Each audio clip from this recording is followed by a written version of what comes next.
Welcome back to Block TV, where it is time for Long Read Sunday. It's no secret that crypto Twitter is a never-ending stream of information, thoughts, and discussions about the world of cryptocurrency. It is a mammoth task keeping track of it. Luckily for us and for you, we are joined every week by Nathaniel Whitmore, who lives and breathes the ecosystem and every week combines all the best of the best into his Long Read Sunday Twitter column. Nathaniel, thank you so much for being with us. How are you? Good. Thanks for having me. Lovely. Great to have you as always. Okay, we're going to go for, as we do every week, from 5 to 1, your picks for Twitter's best of the week. And we're going to start with Dovey Van on Alipay, plus, please help me pronounce this, Stratechery. Stratechery, right. Stratechery was from the SNL, I think. Stratechery, yeah. Exactly, Stratechery on China Cultural Clash. I love this combination. We're going to start with Dovey. And let's take a look at that tweet. I'm going to read it out loud for you. Alipay officially reaffirmed its prohibition of cryptocurrency over-the-counter trading on its Weibo today. She then puts out a translation. Now, all of this actually starting from August, China, as you mentioned, OTC market has been slowing down. But at the end of the day, all of this began, correct me if I'm wrong, on the heels of a CZ tweet that wrongly answered a question about being able to use Alipay or WeChat on Binance. Am I correct? Yeah, so it's been interesting. I think a lot of the theme of this week, if you're going to pick one, is the interaction between governments and crypto in various ways, and mostly in the U.S. But it kind of started with, obviously, in the U.S. for the last week and a half or so, really the last 2 weeks, there's been this ongoing conversation about how should U.S. companies act with regard to China, right? And it kind of started with this tweet from the Houston Rockets general manager supporting Hong Kong, which created a total firestorm. He was disavowed by the NBA. I mean, it's been ongoing for 2 weeks. Even just as of yesterday, LeBron James waded into it because they're there doing exposition games in China right now. And so that kind of flagged a whole bunch of things, which we'll get into in a second with Stratechery. But the Dovey Wan context and kind of where the crypto piece came in is that someone was asking, they had screenshotted a Binance app that seemed to indicate that Alipay and WeChat Pay could be used as kind of a fiat. And Binance, right. Yeah, exactly. And someone asked, is this real? Can someone confirm? And CZ retweeted the comment with just a big uppercase yes. And the first comment on it was Alipay saying, no, actually, that's not true. And then going on to clarify things. And so what was interesting about this is that there's a bunch of layers of nuance to this. Like people basically like, CZ tried to backpedal and make it clear that it wasn't a formal partnership or anything. The question that it provoked was almost the open secret of how many people in China use things like Alipay and WeChat Pay for over-the-counter crypto trading, right? Over-the-counter Bitcoin buying, because exchanges have been banned there for a couple of years. Exactly. And so what Dovey is getting at, and I think what the general, even CZ intimated later on comments, I think on Larry Cermak's posts or tweets that were later deleted from the block, was basically that like, so Dovey's theory is that this is an open secret, but when someone with the prominence of CZ is highlighting it, those companies are going to be forced in a position vis-a-vis their relationship with the Chinese government to aggressively disavow any interaction with crypto, right? To re-articulate strongly their anti-crypto stance. And so it's a bit of a kind of poking the bear moment. And CZ seemed to later walk it back and even commented on someone's post who was like basically explaining that exact situation. Yeah, he actually, I think he walked it back entirely. He then changed it to no, it cannot. And I think, exactly. Correct me if I'm wrong, but also Alipay and WeChat at the end of the day will be instrumental in the launch of a Chinese centralized digital coin, which is upon us, so to speak, within about a month. I'm assuming that also was part of, that big breakage. But as you mentioned so right about the culture break of what we don't understand, I think, in the West of what's going on in China. And I want us to look at stratechery, just to remind people that's actually something that Will Ferrell, I believe, imitating President Bush, try to pass as strategy. The NBA controversy in China, which you mentioned, highlights a culture clash that both tech companies and the U.S. government need to take to heart, plus why TikTok being Chinese is increasingly a problem. And I want to take you back to that point of, that NBA controversy and, and that China walking a tightrope, so to speak, of being very, very, very careful of how one reacts to China. And, what does that say of where crypto is heading in that respect, or we're all heading? Yeah, I mean, I think it's a much larger question than crypto. I think crypto is an interesting front line for it because you do have these companies that are willing to play the global arbitrage game and be all over, and they're more mobile, they're more nimble. So in some ways, you got to think that if there's companies that are going to be able to figure out how to work their way within the system without completely kowtowing to it, crypto might be a place to look. However, I think there's a broader question where, it wasn't just the NBA controversy, although that's been kind of in the spotlight in the US. Within days, Hearthstone, the prominent game by Blizzard, which is from Activision, banned a competitor for saying something about Hong Kong live on the air and fired. Not only did they ban the competitor, they fired the two commentators who were interviewing him, who clearly had no knowledge of what was going on. And in fact, literally during the interview, sunk their heads under the table. You have that going on. And then there's more and more and more examples. In fact, it was kind of like, it's interesting to watch the reaction, because all of a sudden people were posting these lists of companies that had self-censored on the basis of their relationships with China.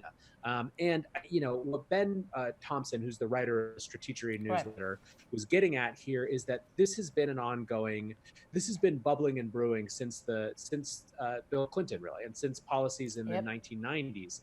And we're just kind of really starting to deal with it now and take it seriously. The problem is that now these economies are incredibly interwoven, and the stakes of taking a value stance are huge. And in some ways, it's bringing up much more fundamental questions of not just China, but what the role of values in business is at all.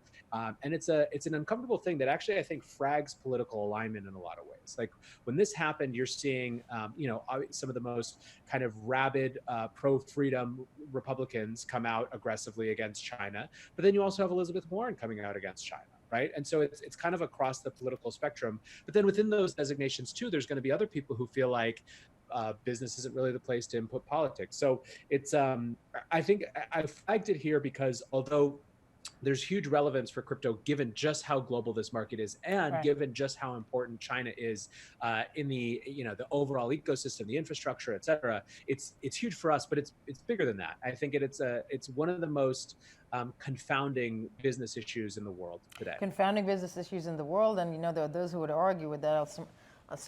I'll wrap this one up. There are those who will argue that China's already won.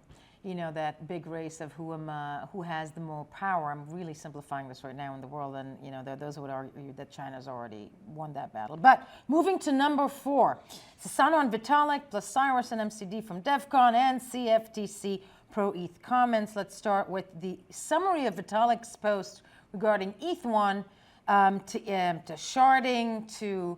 This is essentially a DevCon summary of Vitalik Buterin's writings, isn't it? Yeah, exactly. So this is the Ethereum section of LRS today, and obviously last week was DevCon in Osaka, DevCon 5, and there was actually unfortunately the crypto Twitter conversation somehow denigrated almost all into debating one particular headline for 3 days, which is incredibly stupid and useless for everyone involved. But if you were able to peel back past that, there was a lot of interesting stuff coming out there, right? So Anthony Sasano, he really captured, I think, Vitalik went on a tear publishing a bunch of different research pieces and thought pieces that really, I think you just put it perfectly, were DevCon kind of summed up in some ways, at least as it related to Ethereum specifically, with regard to scaling issues. And I think one of the major themes from DevCon was questions of Ethereum 1 versus ETH 2 and what that's going to mean and what the scaling challenges there are. But that wasn't the only announcement going on, or the only set of announcements as well. There was, so Cyrus Unicy was also there, who works for Maker. He used to be at Scalar Capital. He was posting about how multi-collateral DAI is coming online in November, right? So this is a huge deal because in the history of DAI as a stablecoin, it's only been Ether that's been the collateral. Right. Now they will have the capacity to use other assets. And this itself hasn't been, it's not universally exciting to people, right? There are a number of folks within that community who feel like basically everything else they're going to include in that basket of digital currencies as collateral is more, not less volatile than Ether. So how would it help? But the idea is theoretically to make the system more resilient by including more types of assets.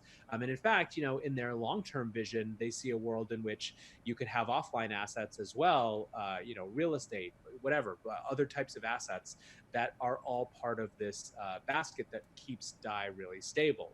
Of course, the question there is what is the Oracle system? How do you decentralize the Oracle system to make sure that the information that's feeding in is really clear? And so there's all these challenges, right, with DAI, but it is a huge moment in the history of what is arguably kind of the most significant project in the DeFi space, which has characterized the Ethereum community for at least the last year.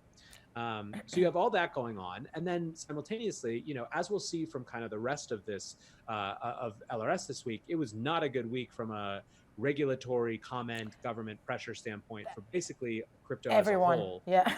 Yeah. The one bright spot was that CFTC chair Heath Tarbert made a statement. It was at a conference, and then it was later backed up by a published statement, I think, that the CFTC officially sees ETH as a commodity, right? They expect futures and derivatives products to come soon. And this isn't necessarily new, right? Like last year, we had indications that at least the SEC also thought that Ether was not a security anymore, was probably more like a commodity. But the CFTC has only commented on Bitcoin before, and they made it explicit that they have not commented on Ether before. So that creates, a whole new set of opportunities for Ethereum, right? Like the clarity of treating Ether as a commodity allows people to create a lot of different new financial products in the same way that's been happening with Bitcoin, which people are excited about for, kind of just increasing both the robustness of the system, but also bringing new types of financial actors in. And to say the least, hugely bullish indeed for Ether. And not only that, here we have a federal agency actually recognizing something from within the crypto sphere. But that moves us straight to 3, because there was recognition, and then there was quite a heck of recognition, as one can argue. And that, of course, is number 3, Jake, and the SEC ETF, to remind people, Bitwise being, of course, denied, and Brian Fabian Crane on the Telegram SEC. I would call it debacle, but we'll get to that in a second. Walk me through this, first of all. There we go, the most worrisome issue for some of with the SEC's emergent halting of the Telegram token distribution was what it suggests about their opinions on SAFTs. Now, I want to ask you, if we're already on that and we're looking at Telegram, I mean, I was amazed that it took the SEC so long to figure out what was going on. I mean, it's really close to the wire. If we're talking about it, we've all known about TON. We've all, we essentially have reported it. Granted, and so has mainstream media that this was launching, that this was coming, and this happens, 10 minutes to midnight, so to speak. Sure. Well, so the SEC really kicked off and then closed out the week, right? So we don't have to spend long on the ETF. I think that the most interesting thing was this comment from Jake. Basically, earlier in the week, the SEC disapproved Bitwise's most recent proposal for an ETF. If you'll remember, a couple of weeks ago, Van Eck just withdrew their proposal, thinking that it probably wasn't going to pass. And so they did it in robust fashion. They had a 112-page order disapproving it. So it's really a lot of information in there. And basically what Jake Stravinsky was getting at with his comments on this issue was that it seems like fundamentally, Chairman Clayton and his SEC believe that the market structure is just not right for a Bitcoin ETF. They think it's too susceptible to manipulation, and it's not just only unlikely. That, I think there was a quote within there where they don't believe it's a real market in many ways. Was kind of the underlining, assumption if you read there. Yeah. Okay. Go ahead. Sorry. Yeah. Exactly. And so, but the interesting comment is that we've been on this idea of an ETF for so many months now, right? For probably. At least 12 or 15 months where it's been one of the biggest. Every time there's a new announcement or a new proposal, it's a piece of news. And Right. Jake's kind of saying like, look, Clayton's term is up in 2021. Maybe we just hang out until then. And I don't know if that's right or wrong. Obviously, I'm not qualified. And I think that the good news is that the folks like Van Ack, like Bitwise, who are in and engaged, have a much clearer sense of what's going on behind the scenes.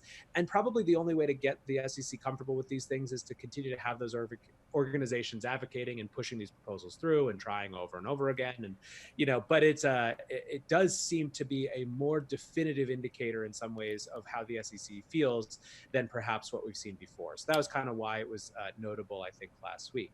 But then that was certainly not the biggest news from the SEC. So No. on Friday afternoon, I do a daily video every day as well, and I almost didn't do it on Friday because it was kind of boring and people seemed tired and they were kind of off it. And then all of a sudden, everything around Libra happened, which we'll get to in a minute. But then just because that wasn't enough, at like something like 4:55 p.m. Eastern time, or at least that's what it felt Right. like. Usually, The SEC as announced, we say, news never breaks in a comfortable time. Yes, go ahead. yeah, exactly. The SEC basically announced emergency action to halt the distribution of tokens from the Telegram ICO. And to your point, this is the last minute, right? The tokens were supposed to be distributed this month. And it's a huge deal. There's a couple reasons that it's a big deal. One is, and this was kind of what this thread was about, the unlike EOS, Telegram had gone to pains to try to do this in a way that was not regulatory compliant, maybe in the same way that Blockstack used existing exemptions and things like that to try to make it work. But it was in the sense that they used the Safe Agreement for Future Tokens, a SAFT. They didn't have U.S. investors. They didn't have unaccredited investors. Like there was all these things that were going into the Telegram sale, and the SEC basically said, "Don't care." Like you still did an unregistered tokens security sale, and that's a no-go. Yep. And so that kind of stabs a dagger through the heart of this idea of SAFs and the idea that these mechanisms that we've designed to self-regulate are going to pass muster, right? So that was, I think, in some ways the biggest part of the news is the fallout there. I mean, the good and the bad is that there's not a lot of people looking to do token sales right now for these reasons. The bad is that they've effectively cut off an entire kind of avenue for experimentation, right? Because it seems like there's no real path. Now, Blockstack and some of those others who have done the fully compliant versions believe that there are paths, and they're still fighting, and we'll see. But for all intents and purposes, the token sale era, this is officially kind of the Holly through the heart in some ways. And I think to your question about the timing, my guess is that the SEC and just government agencies in general move a lot slower than markets in general, and certainly a lot slower than crypto. And my instinct is that this deadline has been around in the back of their minds, but they had to accelerate it when news broke that Telegram was actually going to push these tokens out. I think the other thing is Yeah, true no, is I that, mean, and the only my surprise was because we at Block TV, we're not the SEC, but we knew everybody. I mean, at the end of the day, it's been reported. One has to just do their own research and realize that that Telegram was going to go ahead with this. They're about to go ahead with this. It's coming. It's coming. It's coming. It's October 31st. It's the end. And that said, I'm right there with you when it comes to the SEC. Then I'm wondering with you, and then we'll move on from Telegram. If one thing that Telegram can do is actually convince the SEC or actually pull through the Telegram, the whole launch as a utility rather than the security, which I think is where they're going, and that might be the thing to save them. No. Yeah, I mean, we'll see. I think my biggest concern right now is that, and this goes back to why so late and everything. I think the SEC has bigger fish to fry than crypto. I think we're a tiny little piece of their world. True. All of us are sitting here with bated breath, waiting for everything with them. They're like, "Oh God, that's stupid. It's Halloween already. Oh, shut it down. Who cares?" Okay. And the problem is that in some ways that's not, when you don't have time, when it's not a major focus, getting past your own presumptions and expectations of what a thing is all the more difficult. So I think in some ways, the silver lining potentially is that to the extent that these companies with major financial interest have reason to engage deeply and keep the issue front and center, maybe that's a good thing. No, entirely. Or in other words, they just have bigger fish to fry. Loving that. Number 2, let's move ahead though. The IRS is jumping into the game. It may be a market, it may not be a market, but the IRS is going to tax it. And there's Peter Van Valkenburg and Coin Center on the IRS guidance that were also brought out this week, right? First guidance in 5 years. So the last time we got tax guidance from the IRS, it was 2014, which is clearly very similar to now in terms of the crypto ecosystem. Correct. And so the big issue here, the contentious issue, has to do with hard forks and whether hard forks create tax liabilities, because it seems to indicate from this guidance that it would, right? So you're a good, quality Bitcoin maximalist on Bitcoin Twitter. You're sitting there listening to, Stephen Livera's podcast and Peter McCormick ripping on Craig White. And then all of a sudden BSV shows up in your Coinbase account. Although you probably don't have a Coinbase account if you're a good Bitcoiner, but whatever, you get the point. And all of a sudden you have a tax liability on it, right? So this is the scenario that seems to be indicated as possible. So this obviously seems, one, it seems ludicrous. Right. Two, it seems highly difficult to enforce. And so, here's the good, or the bad take, or the frustrated take, the less worried take, and then the middle space. So the worried take is exactly that scenario that I just laid out before, that all of a sudden you have this tax liability on a thing that you didn't care about. Right. And that seems like just BS, right? The second, or the kind of positive take, is that there's all sorts of questions around when that liability actually occurs, whether you actually have to have domain over it, what domain means, and that it's not, there were some people who didn't think from this that it was the IRS's intent to hammer you in that way, unless you just kind of accept that cryptocurrency and you take hold of it and you start to use it in some way, which is maybe different, right? The middle space, which I think is the most confounding, is that, to me, not being a lawyer, not being a tax expert, all that I can see in this is that it's going to cause that debate to go on. Now it's a whole new line of business for lawyers, let's put it that way, right? Where everyone's Googling to figure out dominion and control and all these kind of look, I'll give it to them. When it comes to the IRS, it was guidance, from the school of thought of the IRS that nobody understands at the end of the day. But, I'm trying to look at the bright side here, where, okay, the IRS realizes this is something they need to tax. Yeah.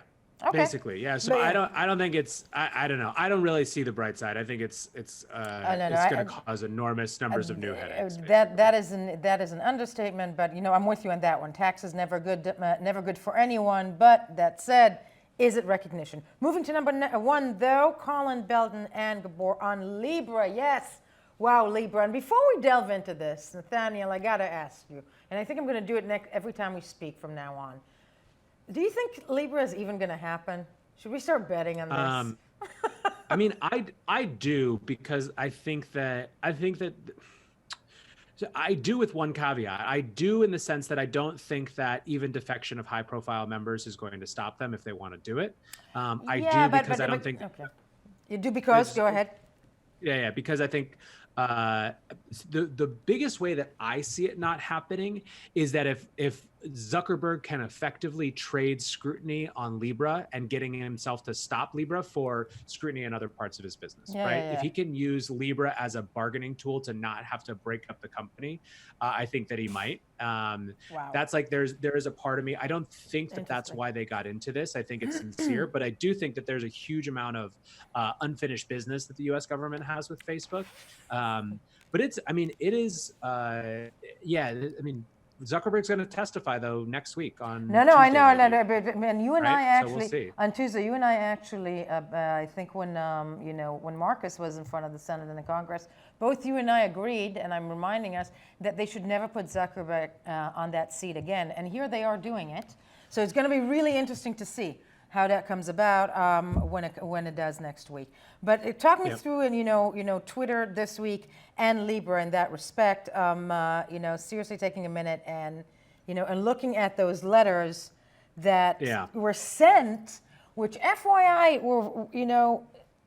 were quite threatening and very damning, and kind of shows that there is that a change of heart from legislators in the states on Libra is going to be very hard to swing.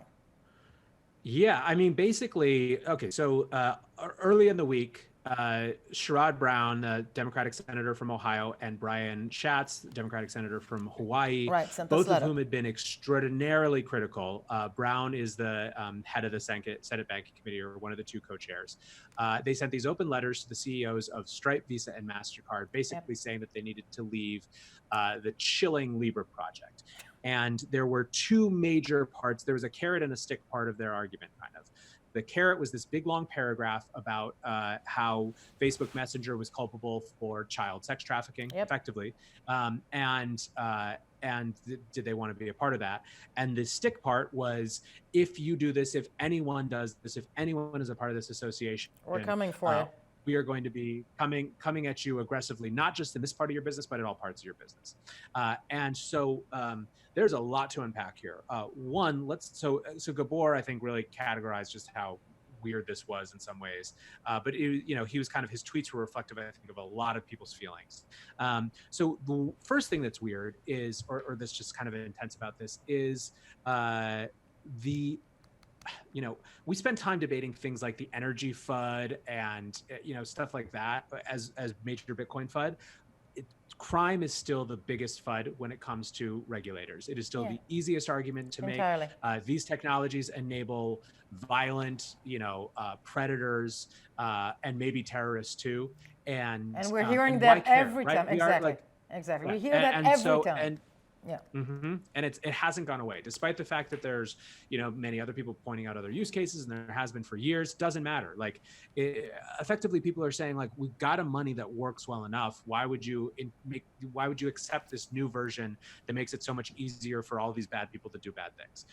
So that's one part. It's interesting. I think there's other implications even in that little paragraph for another battle that Facebook is fighting around end-to-end encryption and Messenger. But that's kind of a separate thing. So you got that part. Then you have this sort of the I'll kneecap you mafioso threat at the end. And realistically, to me, it reads as though when Facebook testified in front of the Senate Banking Committee in Congress, these guys, like I said, were very aggressive. And it seems to me that their read on this whole situation was that Facebook was going to do exactly what Facebook wanted. And so their point of leverage was to go after the partners in the Libra Association. And that's what they did. And so you have to think, let's put yourself in the position of one of those CEOs there, right? Certainly, if you're Visa and MasterCard, you're only doing this as an interesting hedge because you kind of want to have a front row seat to what's going on, because Facebook is big enough with enough people that you have to take it somewhat seriously, even if you think it's BS and it's going to kind of go away, right? Yep. You want to hedge against that. You want to be able to control from the inside. But then all of a sudden you have senior US senators coming after you saying they're going to fight you. You're like, screw this. I don't care. You deal with this, Zuckerberg. I'm out. And everyone's going to feel like that. There's not only that, I'm going to take, you've got presidential candidates, basically saying Facebook needs to be broken up. One can argue that Facebook is far too dirty, so to speak, given its past, dealings, shall we call it that, in the last 2 years to even carry such an endeavor as Libra, and bring it to fruition. But indeed, this letter was, I just want to ask you, when it comes to both Gabor and, this letter was so damning, not just damning, but threatening. It was also on CNBC, I think, that the Secretary of Treasury, Mnuchin, basically said, yes, that letter was right, and we stand behind it in that respect. And I ask you again, do we think this is some sort of a ploy, some kind of a, this is campaigning year, or they're definitely out to get this thing down, to put Libra down? I think it's a combination. I think, unfortunately, it's kind of a perfect storm of, there's good political reasons and there's good actual reasons in their minds to fight it tooth and nail, right?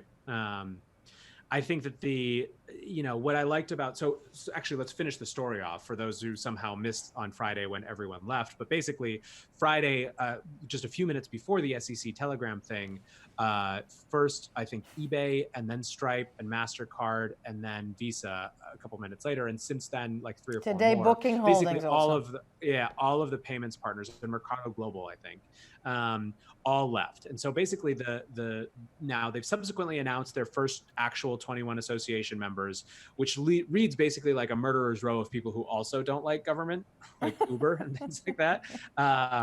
But the major payment infrastructure folks are out.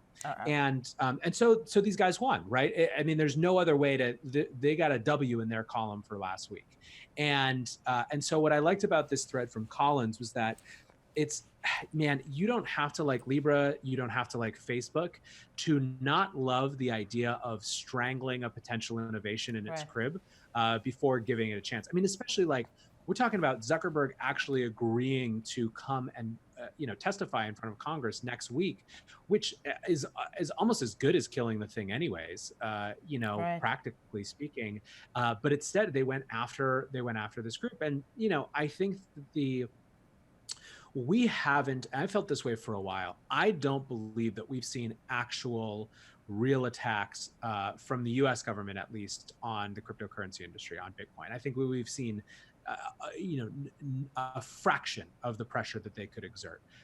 And it may be, we can crow all we want about how, Bitcoin is more impervious to this, which it is, right? I think that even Marcus, in comments in a conversation with Nick Szabo online, talked about how much more right now he was appreciating the way that Satoshi had designed things to not have a centralized entity to go after, to not have a person, a figurehead to go after.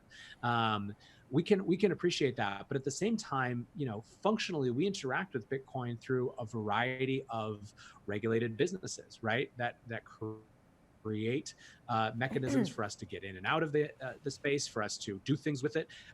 And there's two ways to look at this government action. One is that Facebook is kind of taking the brunt and it's just on them. The second is that this is the type of thing that could be in store for Bitcoin if it gets more powerful and more prominent. So I think it's important to watch and not just do a victory lap, but to really try to understand what forces are at play and what it means for the future of not just Facebook Libra, but for Bitcoin and for every other crypto asset as well. And for new innovations that try to come across from the U.S. government. Also, in that respect, somewhat of a cautionary tale. But again, it ain't over till it's over, and who knows? Let's wait till next week. Maybe he's going to win them all over. But all that said, Nathaniel Whitmore, I want to thank you so much for this edition of rendition of Long Read Sunday. Always such a pleasure. Always ever so expansive. This was BLOCKTV. We'll be right back.